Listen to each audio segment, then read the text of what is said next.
What up, what up, what up, world? Welcome back to the Mic Check Podcast. You are now in the booth with Q.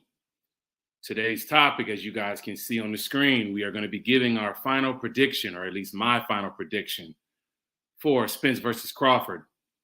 One of the biggest fights that we're going to get to see this year. Obviously, we've had a great year of boxing already.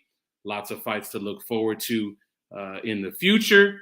But this is the one that we have talked about for years, and really a fight that's been talked about since 2018 when Terrence Crawford finally stepped up to the welterweight division and won his first and only title in that division so far, the WBO strap that he took from Jeff Horn.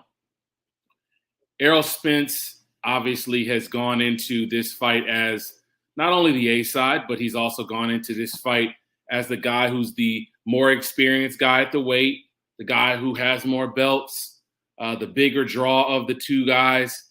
But none of that is going to matter in the ring because ultimately these two guys are going to go in with bad intentions, and they're going to go in looking to try to take victory from the other man. You guys have heard T and I's takes on separate issues regarding this fight, separate concerns regarding this fight.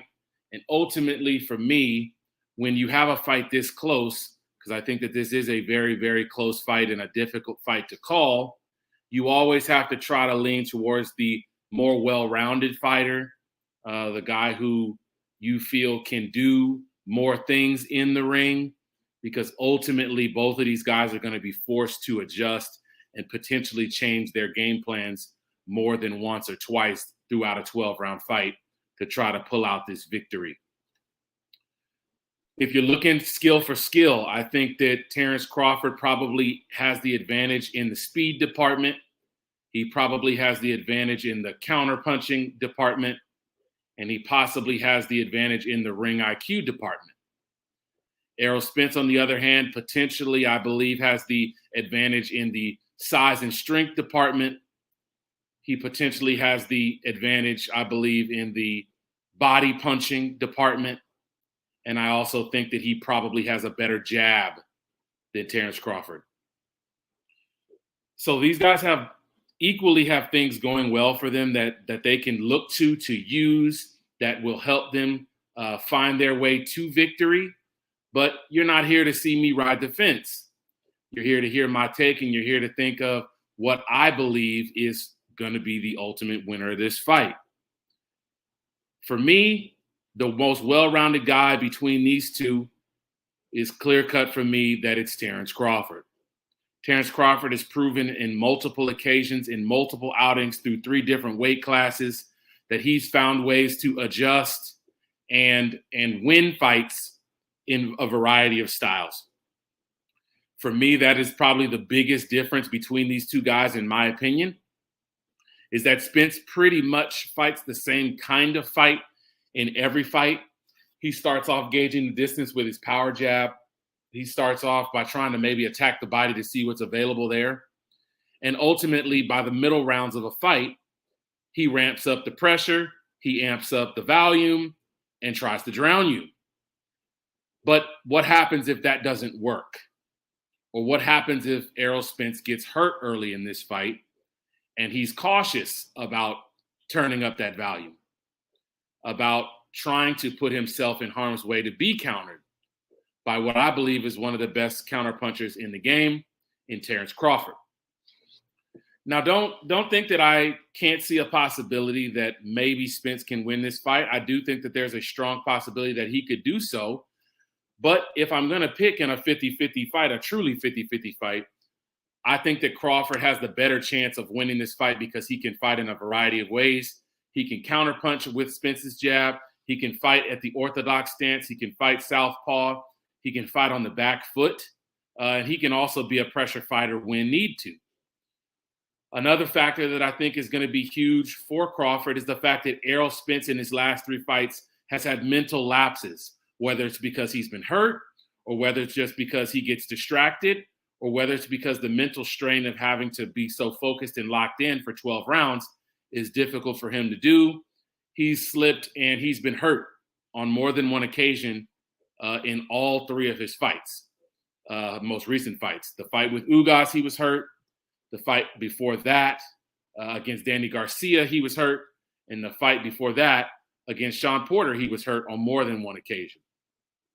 Crawford, on the other hand, yes, he's been hurt, but I would probably say those are few and far between, because I can only recall about 2 or 3 times where I could visibly see that he was hurt in a fight. He certainly has not been hurt by any welterweights outside of Egis Kalviauskas, and that fight was about 2 or 3 years ago, I believe. I think that Crawford comes into this fight using the jab, trying to work in and out, trying to give Errol lots of movement to see how Errol is going to react.